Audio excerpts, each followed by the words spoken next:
Man, they were so close. I mean, it was fun, but come on. 2 bases loaded rallies?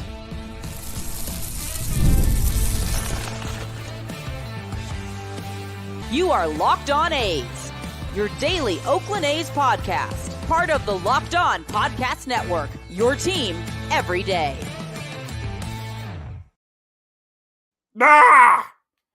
Hello, A's fans, and welcome to Locked On A's, part of the Locked On Podcast Network, where it's your team every day. This is the daily podcast. We talk about your Oakland A's in their final year in Oakland. I am your host for this season. My name is Paul Francis Sullivan. Please call me Sully. I've been a baseball podcaster for a lot of years, and this is my 6th full season here at the Locked On Podcast Network. Normally, I'm the host of Locked On MLB right there in the corner. Follow us at Locked On A's on Twitter or whatever it's called now. And on Instagram, I'm your pal Sully, but Sully Baseball on Twitter, Sully Baseball Podcast on Instagram. And this therapy session is brought to you by our good friends over at FanDuel. Now through September 22nd, all FanDuel customers can bet $5 and get a 3-week free trial of NFL Sunday Ticket from YouTube and YouTube TV. Visit FanDuel.com/lockedon. There was at one point today where everything seemed to be aligning the way I wanted it to. The A's were up. The Rangers were losing to the Twins. They were losing by a few. And the Angels were behind to Atlanta. And I'm going to pull the curtain back a little bit here. I'm recording this. The game's only been over for about like half an hour or so. When a game is going on like this, I start kind of thinking about how I'm going to do the podcast. What am I going to be covering? What's the tone of it? What's my cold open going to be? The little things like that start bopping around in my head, start pinballing. And then the inconvenient truth occasionally pops in there. And Ramos hit that home run in the 7th off of Sears. I said, yikes. And then the A's were rallying in the 7th. I said, oh, here we go. Here we go. And then the 2 home runs in the 10th. And like, yeah. And then the load of the bases with nobody outs in the 10th. I'm like, all right, this is too good to be true. And it was. It was. Look, it was a fabulous game. It was a fabulous game. And if you were at the game, which is the final Bay Bridge series, assuming that the A's and Giants don't meet in the World Series, 32,000 were there. Yeah, a lot of them are wearing black and orange, but that's part of the fun of this game. And it was an absolute thriller. It was a no score going into the 6th inning. The A's wound up getting the first run across, and the Giants almost immediately tie it up. And the A's rally in the 7th with Blake Snell, who, by the way, evidently just needed a little bit of spring training, got himself into trouble in the 7th inning, and then got that key bases loaded strikeout. He was able to work his way out of the jam, of which Kevin Cash said, you could do that? You're allowed to keep Blake Snell in? In fact, all managers, look what just happened. You had a pitcher who, and I know this goes against the law. I know this goes against not just the law of the lands and the rules of baseball, but probably the laws of Moses, that a pitcher was able to work out of a jam and face a batter for, and I want you to be sitting down, a 3rd time. Did you notice what happened when the Giants were able to do that? First of all, there was a lot of great energy came about for that. And also, they read the room. Snell worked his way out of it. They didn't have to do a parade of relievers before the 6th inning. You got an ace, and he pitched like an ace. He didn't pull him out like it was Game 6 of the 2020 World Series. And then after the 7th, they could go to whatever reliever they wanted. But look at that. Their starting pitcher, their star, who they're paying more money than I will ever see in my entire life for 2 years. I said, all right, pitcher, this is why you're getting paid the big bucks. And he showed them why they're getting paid the big bucks. Good for Melvin for letting them in. I mean, I as someone who wanted the A's to win, I wasn't happy about it. But you tip your hat, you nod your head. And by the way, good for Kotsay for letting Sears pitch into the 8th. Look at that. 7 2/3 innings out of Sears. Now, he let up too many hits. He let up 7 hits, but guess what? No walks. And again, that's the key. When you see some of these really well-played games by the A's, sure, they'll let up some hits here and there. They won't let up the walks. In fact, the A's didn't let up a single walk in the 10 innings. They struck out 15 Giants and walked none. I'll take that. Yeah, they let up 9 hits, and 2 of them were homers. And all of the Giants' runs were hit on homers. Ugh. Now, Miller pitched the 9th, which was smart, and he was great. Faced 3 batters. And how many pitches did Miller throw? He threw 13 pitches. I am not going to lie to you. I like you too much, listeners of Locked On A's. I like you. I've developed a rapport with you. I wanted to see Miller come out in the 10th. I wanted to see him shut him down in the 10th. They didn't. They brought in Jimenez, and Jimenez led up the home runs to both Encarnacion and Conforto. And that put the A's in a 3-run hole, and then out they came. And now I give here's who you got to give a lot of credit to, however. And Ryan Walker.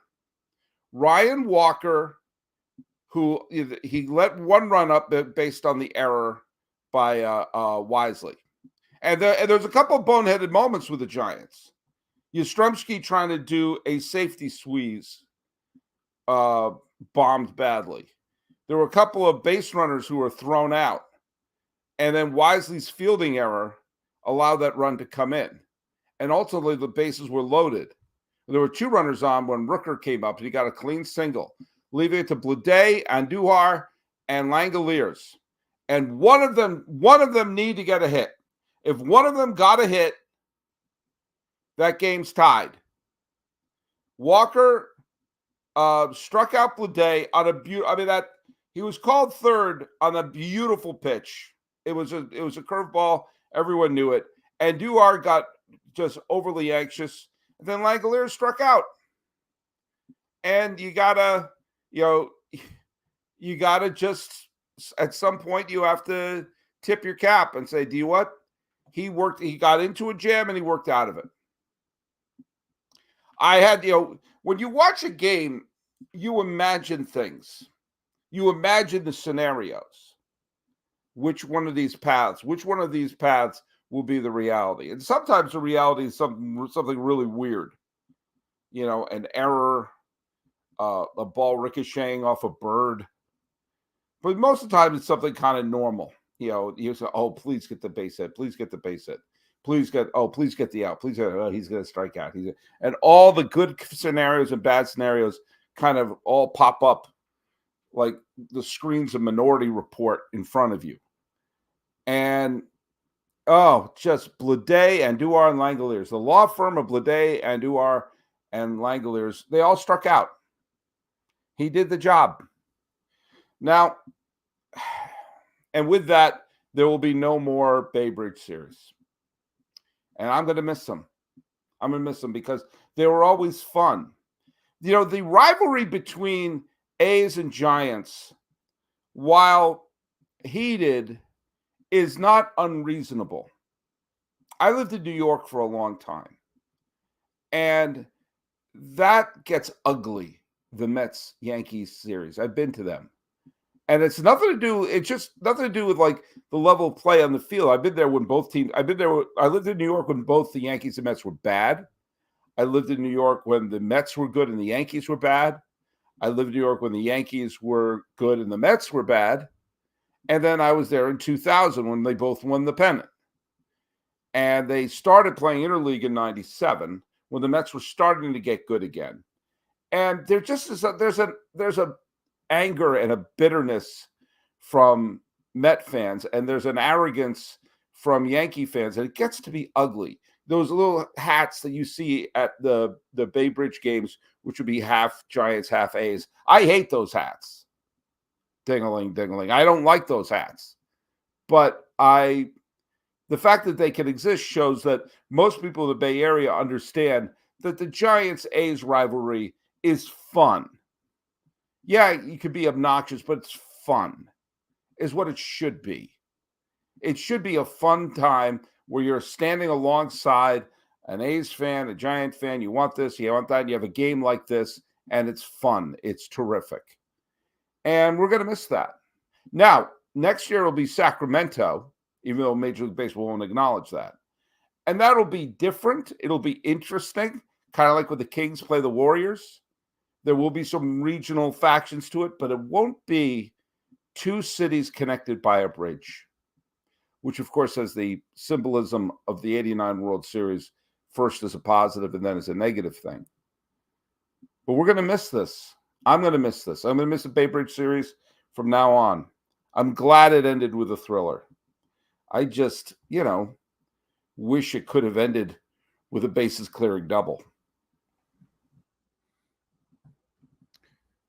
Hey, you've heard us talk about FanDuel, America's #1 sportsbook. Well, we have something a little different for you. Now through September 22nd, all FanDuel customers can bet $5 to get a 3-week free trial of NFL Sunday Ticket from YouTube and YouTube TV. Then with the YouTube TV base plan, you'll be able to watch every regular season Sunday afternoon out of market game. All you need to do is have a Google account and a current form of payment, and you can cancel at any time. Just visit FanDuel.com/lockedon to download America's #1 sportsbook. Thanks for making Locked On A's your first listen today. Now check out more of me on Locked On MLB Podcast. I'm getting you prepared for the Fall Classic. We got covered every single day. Find Locked On MLB in the description, so you need to search. Part of the Locked On Podcast Network. It's your team every day. All right. At one point when the Rangers were losing, I was realizing something glorious, that the A's could pull to within a game and a half of the Texas Rangers. I want you to stop and think about what I just said. The Oakland A's could have pulled in within a game and a half of the defending World Series champion Texas Rangers. Now, they didn't. They did not. But the fact that they are now, that because the Rangers actually wound up coming from behind in that game against Minnesota. So now the Rangers are with their 3.5 in front of the A's. Okay. They're 3.5 in front of the A's. But that is not an insurmountable lead.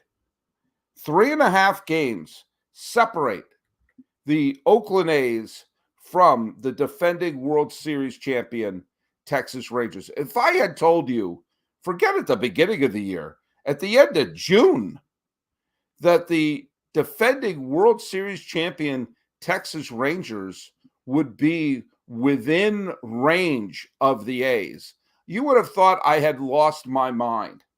Well, I want to stop. Just take 2 seconds to think about this for a second. The A's finished the month of August in Texas, in Arlington. If they can pull to within a game and a half by that series, and then they play 3 more games at the end of the year. In fact, the final game of the season in Oakland, which I will be attending, will be A's Rangers.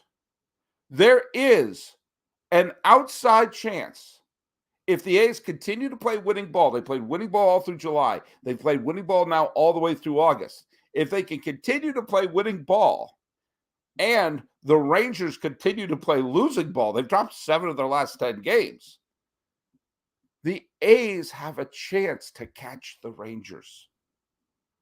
Can you imagine, first of all, when we went into this year thinking, oh boy, just don't lose 110 games.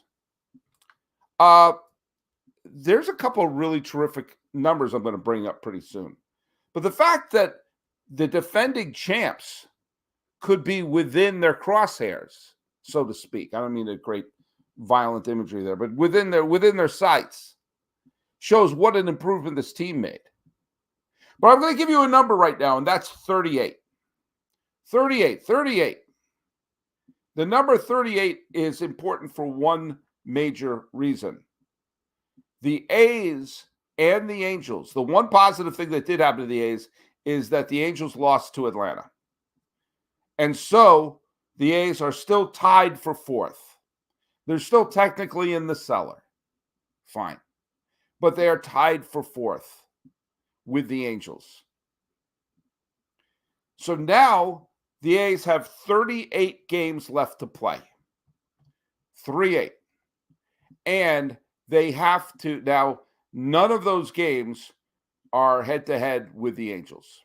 They played them, because there was that period of time where I think they played 40 out of 41 games. It was ridiculous. If the A's play one game better than the Angels over the final 38 games, then one of the check marks that we had at the beginning of this year was to avoid being in last place. Play one better than the Angels, and there you go. But here's a magic number for you, okay? A magic number for you is this. In order for the A's to lose 100 games this year, they have to lose 29 of their last 38 games. They have to go 9-29. Now, if they revert back to what they were in May and June, that's possible. But if they don't, and they merely play 500 ball, if they play 500 ball the rest of the way, that means they will go 19-19, which means they will lose 90 games. So playing 500 ball, they have far avoided the 100 loss mark. But think of what I just said right there.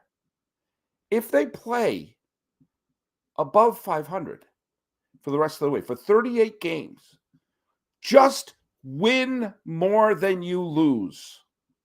First of all, you have an excellent chance of passing the Angels. You have an outstanding chance of passing the Angels. Just win more than you lose. Win the series. You play a team 3 times, beat them twice. If you lost 2 out of 3 to the last one, try to sweep the next series. Win more than you lose. Then you'll probably pass the Angels for good. But then you'll also avoid 90 losses. Think about that for a second. I know they don't exactly have parades for avoiding 90 losses. I grant you that. But what were the A's last year? The A's lost 112 ball games. 112.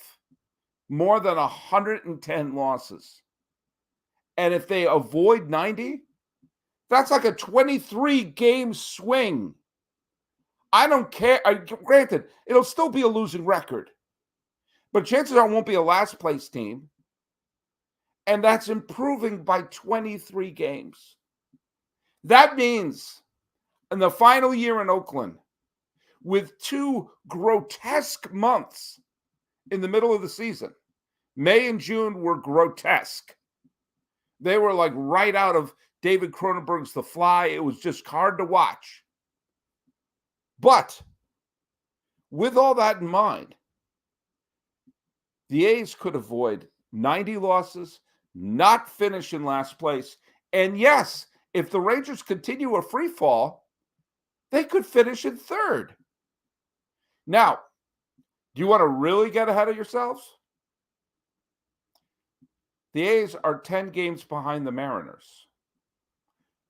Now, I know making up 10 games is a very, very tall order. But do you know what? The Mariners dropped 10 games in the standings in about a month when they had a 10-game lead on the Houston Astros, and now they're 4 games back. They had a 14-game swing. And guess what? They play one. After that series with Texas, they come back and they play the Mariners 4 times, and they finish the season with 3 games in Seattle. 7 head-to-head games.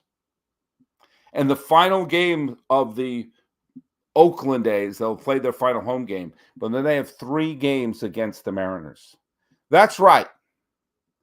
There is an outside, I admit, but mathematically possible scenario, especially with 7 head-to-head games with Seattle, that the Oakland A's, in their final year, forget losing 110 games, forget losing 100 games, forget losing 90 games, forget finishing in 5th, forget finishing in 4th, forget finishing in 3rd. There is an outside chance that they could finish their final year in Oakland in 2nd place. Is it possible? Yes. Is it probable? No. Is it something to shoot for? You're darn right it is. PrizePicks is America's #1 daily fantasy sports app with over 5 million active members. PrizePicks is the easiest and most exciting way to play daily fantasy sports. Unlike other apps, on PrizePicks, it's just you versus the numbers. All you do is pick more than or less than on 2 to 6 player stat projections and watch the winnings roll in. Get it on the daily action with your friends and become part of the PrizePicks community today. And you can now win 100 times your money on PrizePicks. With as few as 4 correct picks, you can turn $10 into $1,000. PrizePicks is available in more than 30 states across the country, including Texas, California, and right here in California. Also Georgia. Those are states. Download the PrizePick app today. Use the code LOCKEDONMLB for a first deposit match up to $100. That's code LOCKEDONMLB on PrizePicks for a deposit match up to $100. PrizePicks. Run your game. Thanks for making Locked On A's your first listen today. Now check out more of me on Locked On MLB Podcast. I'm getting you prepared for the Fall Classic.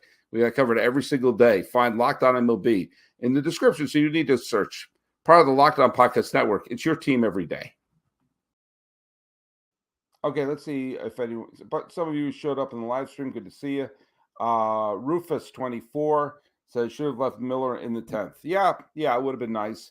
It also would have been nice if Jimenez didn't let up 2 home runs, or it would have been nice if they got a bases clearing double in the bottom of the, or just 2 deep fly balls. 2 deep fly balls probably would have done the trick. But it didn't happen, so we got to do that. Let's go over some of the, let's see. Whoops, that's not what I wanted to do. There we go.